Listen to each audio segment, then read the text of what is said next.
बातमी मुंबईतनं आहे। सैफ अली खानवरील हल्ल्याप्रकरणी आरोपी अटकेत आलेला आहे।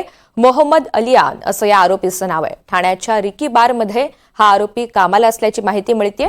ठाण्याच्या हिरानंदानी भागातनं या आरोपीला अटकेत घेण्यात आलंय। मोहम्मद अलियान हा आपलं नाव विजय दास असं सांगत होता।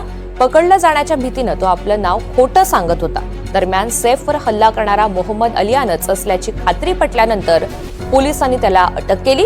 या प्रकरणी मुंबई पोलीस सकाळी 9 वाजता पत्रकार परिषद घेऊन माहिती देणार आहेत।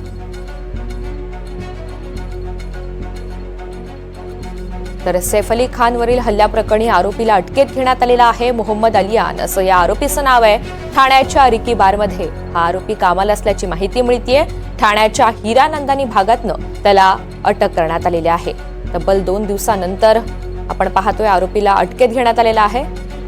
महेश बागल आपल्याला या सगळ्या संदर्भात अधिकची माहिती देणार आहेत। महेश, अखेर 2 दिवसानंतर या कारवाईला आता कुठेतरी पूर्णविराम मिळालेला आहे असं म्हणावं लागेल। आरोपीला अटकेत घेण्यात आलंय।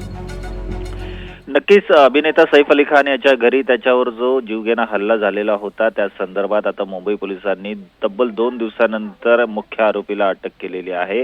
आणि या आरोपीला ठाण्यातील कासार वाडवली येथील एका जंगलातून ताब्यात घेण्यात आल्याची अधिकृत माहिती मुंबई पोलिसांनी दिलेली आहे।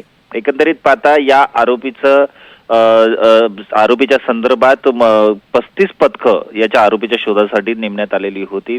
वेगवेगळ्या ठिकाणी ही पोलिसांची पथकं गेली होती आणि त्याचा शोध घेतला जात होता। ही जी कारवाई करण्यात आली होती त्यामध्ये 100हून अधिक पोलीस अधिकारी होते ज्यांनी या आरोपीचा माग घेण्याचा प्रयत्न केला आणि अखेर त्याला ठाण्यातून अटक करण्यात आलेली आहे। हा जो ठाण्यातील अटक करण्यात आलेला आरोपी आहे याचं नाव मोहम्मद अलियान उर्फ बीजे असं आहे। मात्र ज्यावेळेस पोलिसांनी त्याला पकडलं त्यावेळेस त्याने पोलिसांना उडवाउडवीची उत्तरं दिली। स्वतःचं नाव तो विजय दास सांगत होता आणि तो ठाण्यातील रिकी बार नावाचं एक हॉटेल आहे या ठिकाणी तो हाऊसकीपिंगचं काम करत असल्याची कबुली त्याने दिलेली आहे।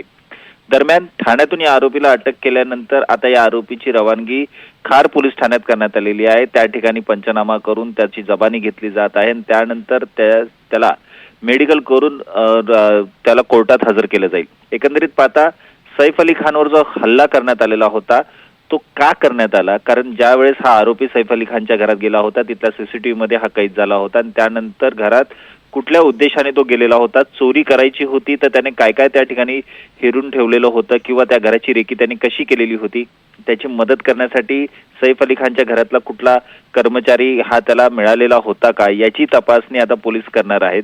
एकंदरीत पाहता सैफ अली खानवर 6 वार करण्यात आलेले होते। पाठीवर त्याचा एक वायर झालेला होता जो खूपच खोलवर त्याला लागलेला होता ज्याच्यावर त्याची सर्जरी करण्यात आली होती आणि इतकंच नव्हे तर जो चाकू या आरोपीने वापरलेला होता सैफ अली खानवर हल्ला करण्यासाठी त्याचा तुकडा सैफ अली खानच्या शरीरात राहिलेला होता जो सर्जरीतून डॉक्टरांनी बाहेर काढलेला आहे।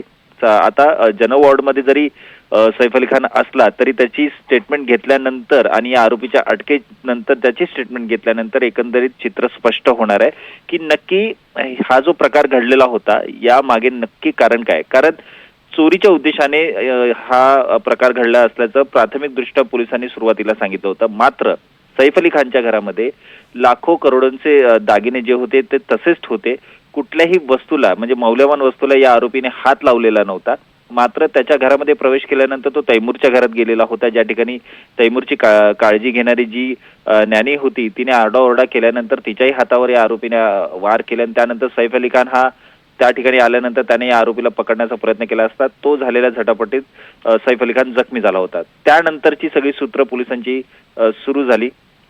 यामध्ये आतापर्यंत 3 संशयितांना ताब्यात घेण्यात आलेलं होतं। मात्र त्या संदर्भात कुठलीही विस्तृत माहिती पोलिसांकडून देण्यात आली नव्हती, कारण पोलीस सांशक होते की जे आरोपी त्यांनी ताब्यात घेतलेले आहेत ते नक्की हेच आहेत का, कारण सीसीटीव्ही मध्ये जो आरोपी मिळतो त्याच आरोपीच्या चेहऱ्याशी मिळते जुळते हे 3 आरोपी असल्याचं सुरुवातीला पाहायला मिळालेलं होतं। मात्र सरतेशेवटी पोलिसांनी त्यांचा तपास हा करत या आरोपीला अटक केलेली आहे।